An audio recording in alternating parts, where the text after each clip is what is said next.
এইমাত্র ঘটে যাওয়া একটি দুর্ঘটনা বিয়ানীবাজার সংলগ্ন এলাকায়। আসসালামু আলাইকুম। আজকের যে ভিডিওটা করতেছি আমার মা বোন এবং বান্ধবীদের উদ্দেশ্যে। আপনারা দয়া করে ভিডিওটা স্ক্রল করবেন না, অবশ্যই শেয়ার করে আরো 10 জনকে সচেতন করে দিবেন। আমি দীর্ঘদিন থেকে অনেক বাইক রাইড করে আসছি, অনেক লং রুট করেছি। এর অভিজ্ঞতা অনেক আলহামদুলিল্লাহ হয়েছে আমার। তার মধ্যে মহিলাদের বেশি দুর্ঘটনা আমি দেখেছি একটাই কারণে, সেটা হচ্ছে বোরকা পরে পেছনে বসার কারণে। নিজেদের কারণে নিজেরাই দুর্ঘটনায় পতিত হচ্ছে।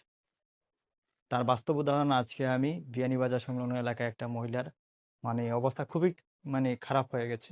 তো এটা অনেক দেখেছি আমি।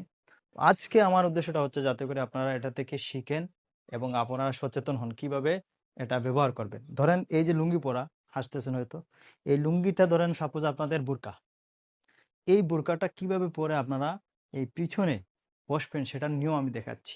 আমি অনেককে সচেতন করি, বাইকে দেখি যাচ্ছে, বাইকের চাকার ভিতরে ঢুকে যাচ্ছে, এরকম অনেকের দেখি, তখন আমি সচেতন করি।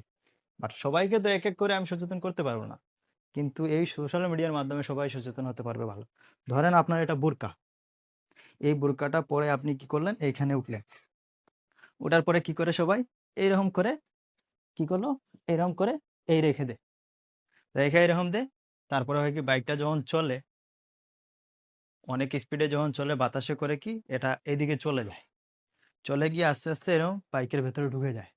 আপনারা যখন উঠবেন অবশ্যই সেটা করবেন কি, ক্লোজ করবেন। সর্বপ্রথম ক্লোজ করে পায়ের নিচে ফেলা, এরকম, এরকম করে পায়ের নিচে ফেলা, এরকম করে, এরকম করে পায়ের নিচে এটা ফেলে রাখবেন চাপ দিয়ে।